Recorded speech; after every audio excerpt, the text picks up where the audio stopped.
tartanka kubadda cagta ee bisha Ramadaan ee kooxda Sool Star oo kamid ah kooxaha heer koowaad ee gobolka Sool ayaa maalinimadii shalay lagu soo gabagabeeyay garoonka rooga cagaaran ee magaalada Laascaanood waxaana munaasabadaasi ka soo qayb galay maamulka degmada oo horkacaya maayarka degmada Cabdicasiis Xuseen Maxamed iyo sidoo kale qaar kamid ah golaha deegaanka ee degmada Laascaanood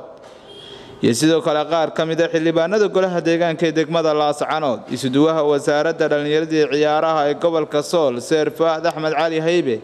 iyo maamulka sare ee kooxdaasi odayaal iyo waxgarad iyo sidoo kale taageerayaasha kooxdaasi waxaana koobkan ku tartamay 7 kooxood oo ka wada tirsan kooxda Star waxaana gabagabadii ciyaarta kama dameysta iskugu yimid kooxaha Hegan iyo Horseed waxaana guushii ay ku raacday 2 gool iyo eber kooxda Hegan koobkan ayaa mid muddadii bisha Ramadaan oo dhan socday oo ay qabsadeen kooxda Star bismillaahir rahmaanir rahiim alxamdulillaahi rabbil caalamiin halkan waxaan ku soo gabagabeynaynaa koobkii Ramadaanta ee garoonka Laascaanood Sport Center ka socday ee ay soo qaban qaabisay naadiga Sool Stars marka hore waxaan u mahadnaqayaa madaxda halkan ka soo qayb gashay heer gobol iyo heer degmaba sidoo kale duqii degmada Laascaanood iyo waliba xildhibaanadii golaha deegaanka sidoo kale xubno igala socda wasaaradda dhalinyarada iyo ciyaaraha dhamaantay waxaan halkan u joognaa in aanu soo gabagabayno koobkan oo halkan ka socday muddo bil ah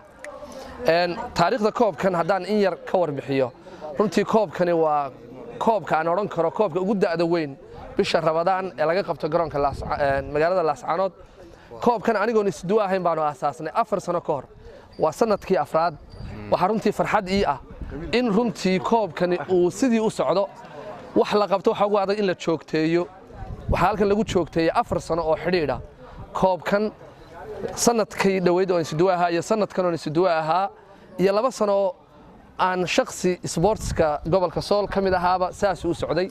raggii nala aasaasay maalintii oo Cawil Hurre ugu horeeyo oo aan u mahadnaqayo runtii macalinka kooxda Ifiso sidoo kale Maxamed Ciise Nuur Cali Faarax rag badan oo runtii wali taagan waan arkayaa oo runtii aan aad ugu mahadnaqayo injineerka oo isaguna midigtayda taagan runtii waan u mahadnaqayaa aalmiin galabta waxaan joognaa gabagabadii tartanka waxa halkan jooga rag badan oo culus duqii hore degmada ahna madaxa ragga sportiga dhidibada waa tartankii Burcaan guusha ka soo hooyay gudoomiyihii gobolka isuduwii ciyaaraha dhalinyarada ahaa kulay boardkan waxa ku qoran ooraah wacan in hadafku yahay qabiilku inuu ku bad yahay